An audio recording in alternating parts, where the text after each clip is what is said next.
मानि थाखाय बिपिएफ दोलोआव जयनिं जाबाय इउपिपिएल सरकार गैला नालाय जयनिं जाबाय दा रायजोनि हाबा खामानि मावनांगौ जिहेतु आरो नुबाय जे नैबे बिपिएफ सरकारा 2035 सिम थांगोन गोलाव माने मोनसे परिकल्पना जिहेतु दं आरो बेखिनि समाव जोङो इउपिपिएल दोलोआव जदिय' दङमोन आरो जाखिनि मावनो गोनां खामानि रायजो राजा बिथांमोननि बेखौ खोब थोजासे नङाब्लाबो जथेस्थ'खिनि मावबोबाय आरो जाखिनि खामानिफोर रायजोनि मावनो गोनां आद्रा थानायफोरखौ नैबे सरकाराव थाफानानै जेन जों मावलांनो हायो आरो बेनिखायनो इउपिपिएल दोलोखौ गारनानै जोङो बिपिएफ दोलोआव दिनै माने जुगदान जाबाय आरो खुब माने मोजां मोनदों मानो होनना बुङोब्ला जोङो जिहेतु एनडिएफबि बेकग्राउन्डनिफ्राय फैनाय जोङो साफा जोङो दैदेनगिरि आरो बिनिखायनो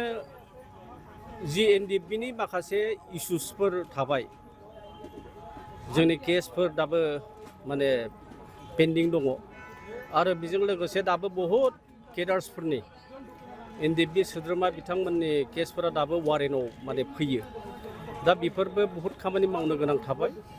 आरो गोनांथारसिन खामानि मावनो गोनांब्ला जे जोंनि एनडिएफबिनि जे गायसन आफादगिरि रन्जन दैमारि सार बिथाङा दासिमहालागैबो जेलावनो दङ दा बिनिखायनो नैबे दानि सरकारनि मुरब्बि मानगोनां हाग्रामा महिलारि बिथाङा मोनसे खोथा होदों जे नैबे सरकाराव थानाय समाव जे जेलाव थानाय माखासे एनडिएफबि दैदेनगिरि इनक्लुडिं रन्जन दैमारि बिथांखौ दरननायनि जि बाथ्रा आरो बेजों लोगोसे जाखिनि केसफोर बेफोरखौ उइथड्र खालामनायनि जि बाथ्रा आरो बेखौनो नोजोर होनानै बिथाङा खामानि मावलांगोननि जि मोनसे आसा होदों आरो बेखौनो जोंबो फोथायदों आरो जों जिहेतु एनडिएफबि बेकग्राउन्डनिफ्राय फैनाय जोंनि संग्राम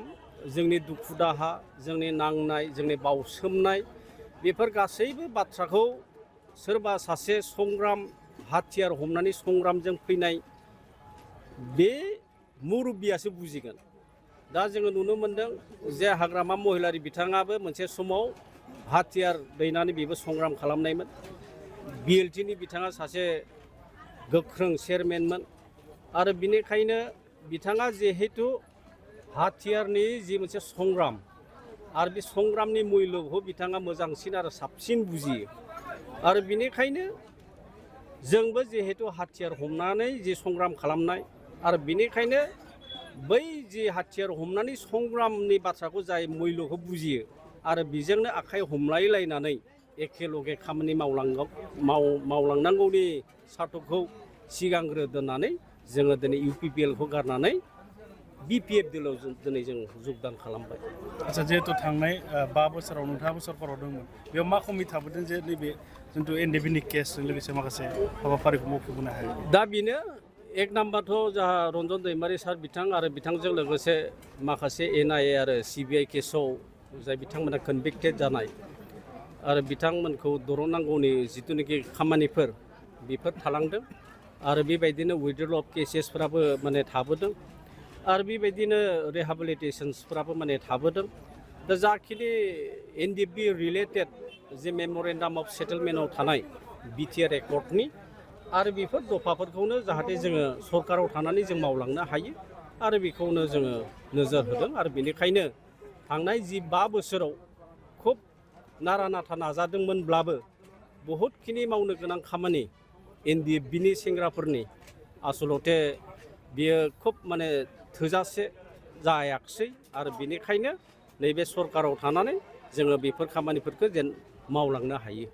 हाग्रामासिम फोथायनाय दङ फोथायनाय मोनसे लाखिनानै